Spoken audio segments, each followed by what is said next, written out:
بسم الله الرحمن الرحیم. سمیع الله اعلام یم د قرنطین څخه په استفادې غواړم چې ځینې موضوعات له تاسو سره شریک کړم. د دې ویډیو لپاره مې موضوع ټاکلې دی پیسې ښې دي او که بدې. عموما د پیسو درلودل هم سړی تر ملامتۍ لاندې راولي او نه درلودل یې شرمندګۍ سبب ګرځي، لکه یو بل چاته د لاس نیولی وي. په آسیایي ملکونو کې عموما هغه خلک چې ډېر زیاتې پیسې ګټي یا د پیسو په لاسته راوړلو په تلاش کې دي، هغوی باندې یو ډول انتقادونه کېږي.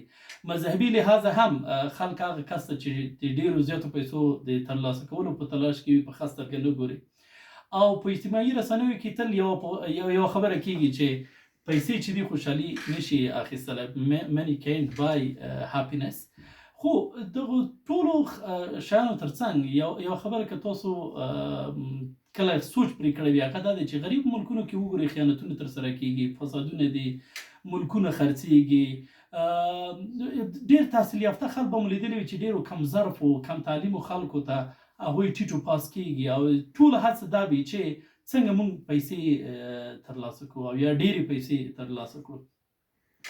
نو ما د دغو ویډیوګانو په تسلسل یا په سیریز کې به تاسو وګورئ چې ځینو موضوعاتو ته ځوابونه پکې ورکوو، لکه پیسې خوشحالي اخیستلی شي او که نشي اخیستلی، د مالدارو او غریبو خلکو ترمنځ توپیر په څه شي کې دی، غریب ملتونه او پیسه دار ملتونو ترمنځ توپیر په څه شي کې دی، څنګه موږ د مالدارو خلکو په نقش قدم باندې تللی شو او د هغوی د کامیابۍ راز په څه شي کې دی. په دغو ویډیوګانو کې به په همدې موضوع باندې خبره کوو.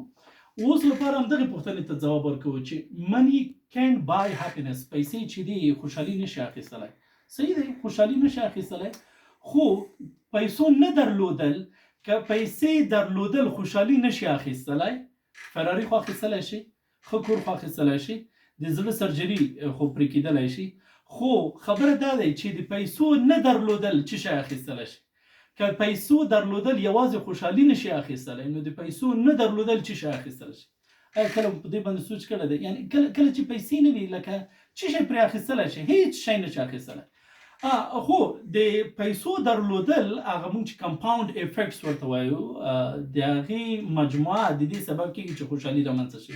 لکه مثلا د یو ښه پیسو په واسطه یو ښه موټر اخیستلی شي، یو ښه زندګي ځان ته جوړولی شي، یو ښه کور اخیستلی شي، که مریض شولې ښه تداوي په ښه ځای کې ترسره کولی شي، زامنو لپاره ښه تحصیلات او تعلیمات چې دی برابرولی شي، چې دغو مجموعه د دې سبب کېږي چې خوشحالي بېذاتي څه شي رامنځته شي.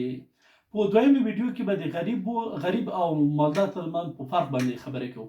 که څه کمنټ لرئ، تبصره لرئ، کولی شئ چې راته ویلې کړئ. مننه.